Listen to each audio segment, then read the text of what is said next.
So, if you're not aware, the most important gun case that has been brought to the Supreme Court in nearly a decade is currently on the docket. It's New York State Pistol and Rifle Association, Inc. versus Corlett. And what this case seeks to determine is whether or not the Second Amendment protections, the right to keep and bear arms, actually protect the right to bear arms, which may seem obvious to you, but the DC versus Heller decision and McDonald versus Chicago really only covered whether or not somebody could carry a handgun or a gun in common use in one's home for self-defense, not whether or not they could bear these guns outside of the home. Now, unsurprisingly, the state in question seeking to push back against this lawsuit is my home state, New York State, because New York State has absolutely crazy gun control laws. Now, New York State is a little bit more clever than the city of DC or the city of Chicago in that they don't actually technically ban people from owning guns. What they do is effectively ban them from owning guns by creating a system of regulatory burdens and a bunch of hoops to jump through that essentially make it impossible for the average citizen to own a firearm. And I'm going to give you an example that's not related to this case because I think it's incredibly important. Now, a lot of you might not be aware of the fact that I actually work with people that I went to school with on their independent film projects. And a lot of times I work in an investor slash equipment getter role because I actually have equipment that I test and use every day for this YouTube channel. But occasionally I dip into the realm of props and I'm getting those props for the projects. One of these projects actually required us to get a gun prop. And in New York State or New York City, but I'm pretty sure it's New York State, it's actually nearly impossible to get a gun prop. Take this right here. This is a prop Colt Single Action Army. It's actually a replica of the Colt Single Action Army. And the reason I ended up having to get this gun is that under New York State gun control laws, in order for you to have a fake gun in the state of New York, the gun has to be issued before 1900. I know there's a year further than that. I believe it's 1904. And it has to be made by a company that does not actually make firearms. On top of that, it has to be completely unfireable. And even if you meet all these qualifications, because of the fact that New York State is so strict on possessing even fake guns, even replica guns, even historical replica guns, New York State actually won't allow you to ship this to the state. So I would actually have to ship this to another state because the gun company or the fake gun company is so scared, even if they're compliant with the laws, to mail it out and then go pick it up, even though this is 100% legal. It meets the standards as required by the state of New York. That's how strict their laws are. Now, that took me well over 2 months in order to secure that and get that within my state. And it is, again, 100% compliant with the laws of my state. And if those are the barriers in order to get a fake gun that can literally, as a gun, not fire anything and not hurt anyone, you can only imagine how the laws actually work when you want to get a firearm to defend yourself. New York State requires you to go to a court. They require you to get permission from your police department and then take it to a court and give them a justification for why you need to carry a gun inside the home. And if you want it outside the home, you again have to give a separate justification, and it is completely arbitrary and determined by the judge whether or not your justification is valid.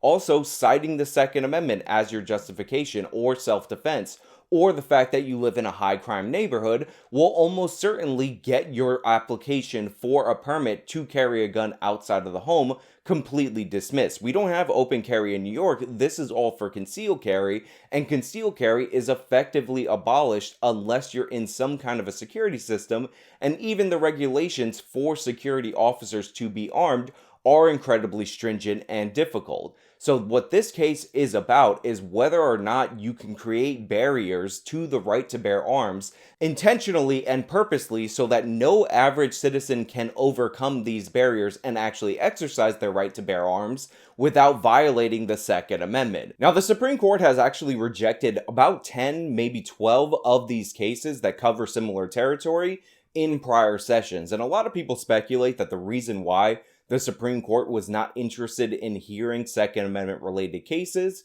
is because the conservative justices, or the more conservative justices, didn't trust Justice John Roberts to rule in favor of the Second Amendment, which honestly is not surprising. Roberts is the guy who decided, in order to show how apolitical the Supreme Court was, to rule the Affordable Care Act, aka Obamacare, constitutional by changing the federal fine for not having insurance into some type of tax, even though it was written specifically to be a fine and in a separate portion of the bill than where the taxes and revenue generation portions actually were.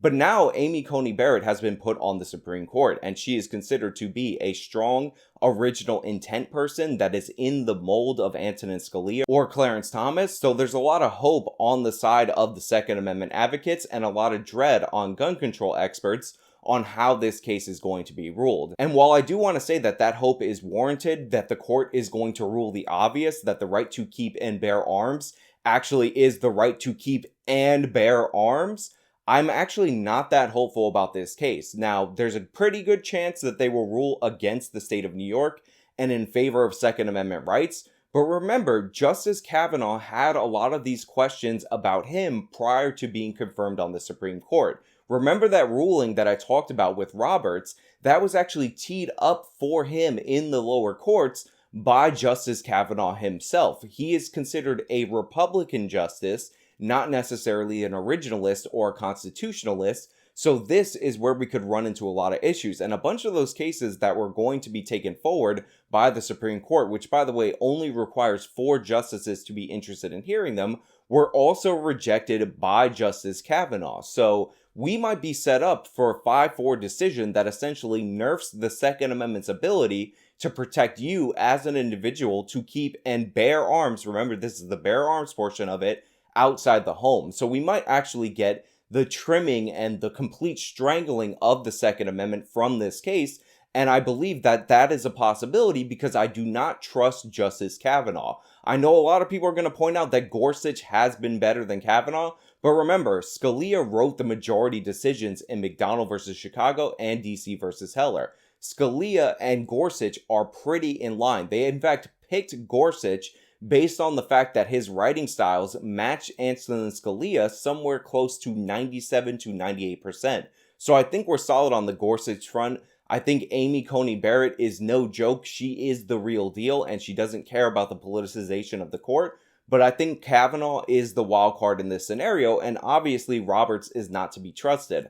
So a lot of people are projecting a 6-3 decision in favor of Second Amendment rights, but honestly, this could break out to a 5-4 decision where a Republican-appointed justice writes for the majority against the right to keep and bear arms. They could also rule in a very limited, narrow sense on this case, which is not unusual for conservatives, essentially striking down the stringent requirements of New York State's concealed weapon and handgun permit law, but not actually expand this out or expound on the idea that you can't restrict law-abiding citizens in this way. So they might lower the barriers to entry for the Second Amendment in the 7 states that don't have open carry, or make it incredibly difficult to get a concealed carry permit, but this might not be the sweeping ruling that expands the Second Amendment right to what the founders originally intended it to be. There's also the looming threat of the left trying to expand the Supreme Court, which I discussed in my own separate video on the topic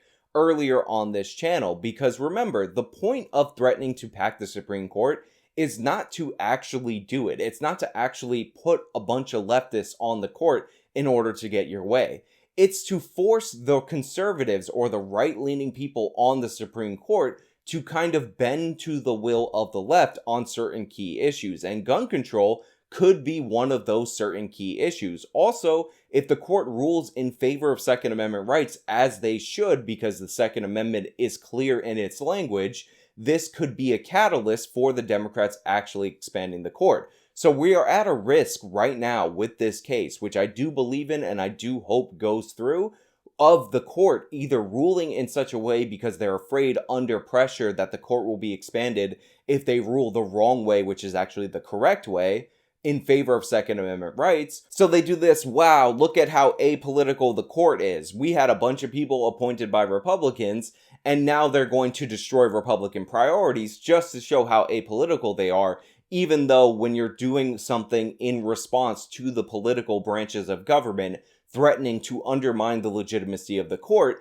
that is by definition political, and it is more political to change your ruling under the gun of the pressure of maybe the expansion of the Supreme Court and the destruction of it as an institution than to actually rule true to your constitutional principles. So while the case is incredibly solid, and honestly, if I was the state of New York, I would not even make oral arguments because that's how bad their law is, that's how inappropriate it is, that's how destructive it is to Second Amendment principles. That still doesn't mean that this court would necessarily rule in favor of the right to keep and bear arms, which honestly is completely shameful, but it's a possibility, and I have to acknowledge the reality of the climate that we're in. And that's honestly one of the saddest things about talking about this, because obviously this is a slam dunk case for gun rights activists, and I should be able to say the Supreme Court is going to take care of the 7 states that don't recognize the right to keep and bear arms as they should be recognizing that right.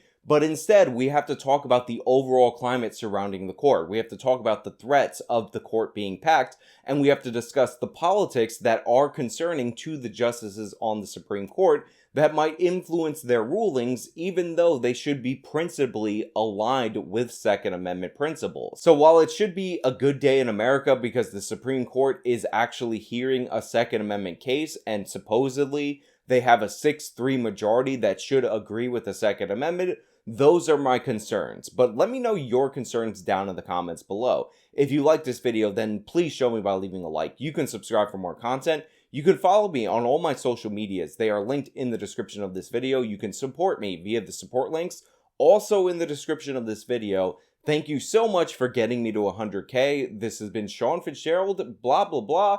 Till next time.